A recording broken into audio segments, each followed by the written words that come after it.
তড়িঘড়ি করে ট্রেনে উঠতেই ট্রেনটা ছেড়ে দিল। যাক, ট্রেনটা ফাঁকাই আছে মোটামুটি। জানলার ধারে একটা সিটও পাওয়া গেছে। ব্যাগগুলো ঠিকঠাক করে রেখে একটু জল খেলেন অসীমা। অসীমা রায়, কমলা দেবী উচ্চ বিদ্যালয়ের প্রধান শিক্ষিকা। দক্ষতার সাথে এতগুলো বছর স্কুল পরিচালনা করে আজ ওনার অবসর ছিল। অনেকগুলো বছর অতিবাহিত করলেন এই স্কুলে। স্কুলটাই তার বাড়ি হয়ে গেছিল। অবিবাহিত অসীমা দেবী স্কুলের সকলের প্রিয় ছিলেন।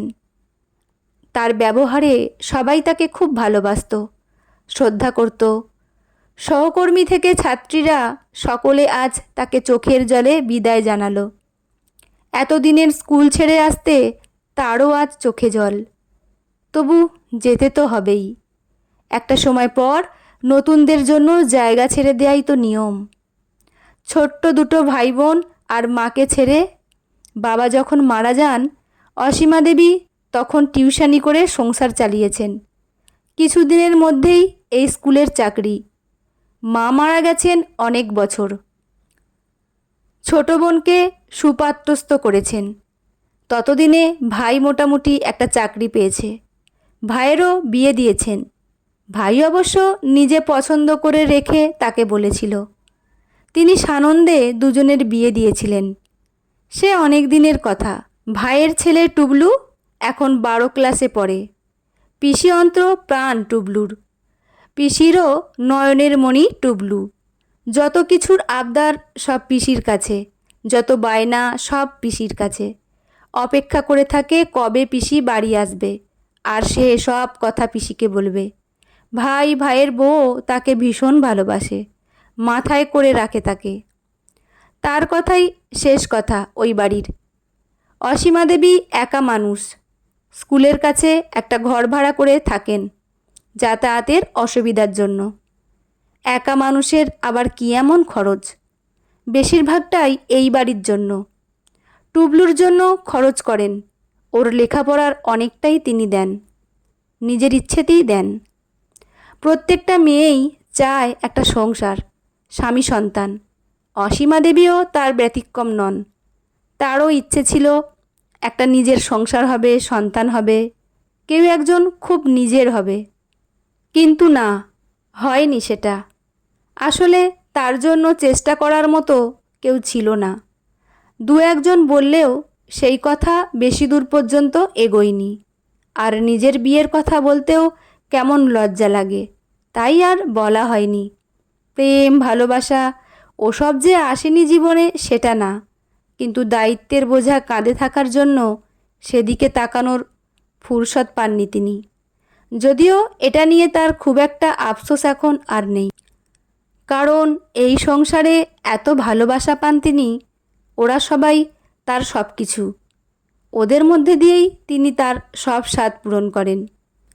বাড়ির থেকে স্কুলটা অনেকটা দূর। যাতায়াতে কয়েক ঘন্টা লেগে যায়। তাই বেশ কিছু বছর ধরেই তিনি স্কুলের কাছেই একটা এক কামরার ঘরে ভাড়া থাকেন। এতদিনে ওই ঘরটার ওপরও কেমন মায়া জন্মে গেছে। নিজের জন্য কোনো দিনই কিছু করেননি। খুব সাদামাটা জীবন তার। যেটুকু প্রয়োজন সেটুকুই শুধু নিজের জন্য করেন। ভাইয়ের খুব প্রেশার, কষ্ট হয়, তাই ভাইয়ের বউ আবদার করলো একটা এসি কিনে দিতে। কয়েক মাস আগে তাই কিনে দিলেন। আবার ভাইয়ের ছেলে অনেক দিন থেকে একটা আইফোনের জন্য বলছে। বন্ধুদের সবার আছে, তাই ওরও একটা চাই। অসীমা দেবী সানন্দে রাজি হয়েছেন, অথচ নিজে একটা স্মার্টফোন কেনেননি। পুরনো বোতাম ফোনেই তো চলে যায় বেশ। নিজের জন্য আসলে কিছু কিনতে ইচ্ছে করে না। গত বছর বাড়িটা সারানোর কথা বলল ভাই। সেখানেও বেশ মোটা একটা টাকা বেরিয়ে গেছে। নিজের কথা ভাবেন না অসীমা দেবী। ওরা তো আছে তাকে দেখার জন্য, আর আছে তার প্রাণ টুবলু। ট্রেনে বসে এসব কথাই ভাবছিলেন তিনি। বিদায় সংবর্ধনা অনুষ্ঠান শেষ হতে একটু দেরি হয়ে গেল, তাই প্রায় ছুটতে ছুটতে এসে ট্রেন ধরা।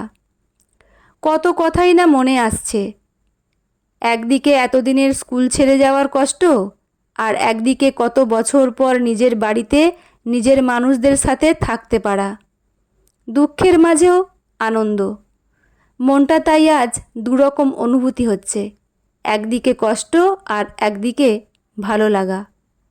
ঠিক ছিল এখানকার সব কিছু মিটিয়ে ভাড়া বাড়ি ছেড়ে দিয়ে 1 সপ্তাহ পর বাড়িতে যাবেন।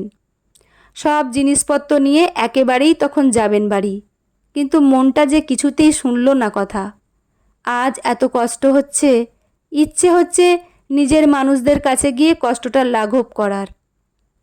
আজই যে ভীষণ যেতে ইচ্ছে করছে, কদিন পর না হয় এসে জিনিসপত্র নিয়ে যাবেন।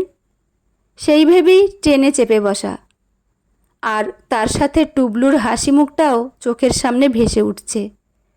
কাল ওর জন্য একটা আইফোন কিনেছেন স্কুলের এক সহকর্মীর সাথে গিয়ে। আজ তাই কাউকে কিছু না বলেই ওদের সারপ্রাইজ দেওয়ার জন্য চলে আসা। সেটাও আর একটা কারণ। স্টেশন থেকে একটা রিক্সা নিয়ে বাড়ির কাছে নামলেন অসীমা দেবী। ভাড়া মিটিয়ে আস্তে করে বাড়ির গেটটা খুলে ভিতরে ঢুকলেন ওদের সারপ্রাইজ দেবেন বলে। কিন্তু বাড়ির ভিতরে সবাই এত জোরে জোরে কথা বলছে কেন? যেন কোনো বিষয়ে ঝগড়া চলছে ভাই, ভাইয়ের বউ আর টুবলুর মধ্যে। কি এমন হলো বাড়িতে?